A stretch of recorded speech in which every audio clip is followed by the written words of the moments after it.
JJ, there can be that human nature element of having a big lead. But what are the things that you want to see kind of continue when you go up in a game like this with that be up in the first quarter that you have? Yeah, I think defensively the only real sort of lapse was that second quarter. We felt like the game tonight was going to come down, to our ability to get back and defend in transition and take care of the basketball and keep them off the glass. That wasn't great in the first half, and a lot of those were in the second quarter. We had eight turnovers. They ended up with 21 fast break points, 9 offensive rebounds in the first half, and then cleaned all that stuff up in the second half, which was awesome. And then I think, for 3 quarters, just the way we were able to generate great shots and, Luka leading that. But I think defensively, outside of a couple things, even in the fourth, there were a couple red mistakes, but it was a great night. And I think Vando and Goody really led that for us. You felt them when they were in the game, and they were part of some big runs for us. You just mentioned them off the bench, and then you also get 3 guys in double figures and shots going in off the bench. Obviously, that's going to help on a given night, but anything particularly tonight you saw that got those guys going? Well, with Jokic out, we knew they were going to red everything, and then when that didn't work, we knew they were going to then fire, and had some turnovers out of that. But once you start going to the double teams, if we're able to move the ball and get in the blender and have the proper spacing, we're able to generate some good shots. And I thought Luka was really patient. Him starting the game aggressively against the Reds,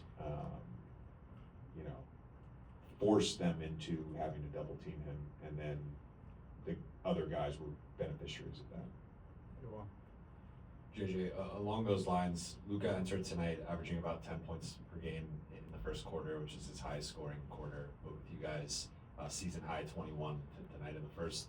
Is there a benefit to him getting going early and just the chain reaction that has with the defense then being forced to double and just that opening up everything else for everyone else?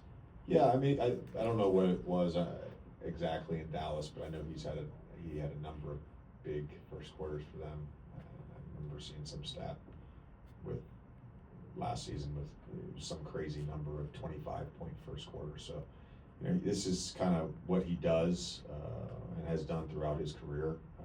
But we want him to be aggressive no matter what. But he's gonna play the right way. It's not his teammates have talked about that over the last few days. Just the way that he's getting them shots, and that he's not really he's not forcing things when they are double teaming. He's just kind of allowing the game to present itself, and then he makes the read. Yeah. Along the same lines, when he gets going like that, have you seen? The ball's in his hands a lot of the times too. But have you seen a recognition from his teammates in order to kind of keep it going, do what they can to keep that streak going for him? Yeah, we've talked about it as a staff, with the group, just having the recognition when he's on the floor. Generally, unless it's transition, an early mismatch when we are healthy, and let's say Rui or LeBron runs the floor, like you should touch the basketball in the half court. Yeah. JJ, you've been pretty clear with us that the goal is to make the playoffs, but you guys have been a pretty special team in this building this season. If it comes to a time where going for a home court advantage becomes a thing, do you think what your team's been able to do here, does it make it worth something to chase for us? Yeah, we would all love to have home court advantage. It would be nice, and our group has been awesome at home so far. They have, but again, you gotta play the next game, and you gotta win the game in front of you.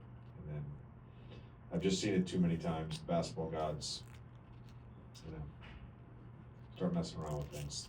The basketball gods, they will punish you. Going back to Luka's start, even with him having more of these 30-point scoring games as of late, a lot of it seems to have been from three or from the free throw line tonight. I think his first three made shots were inside the arc, including a couple layups.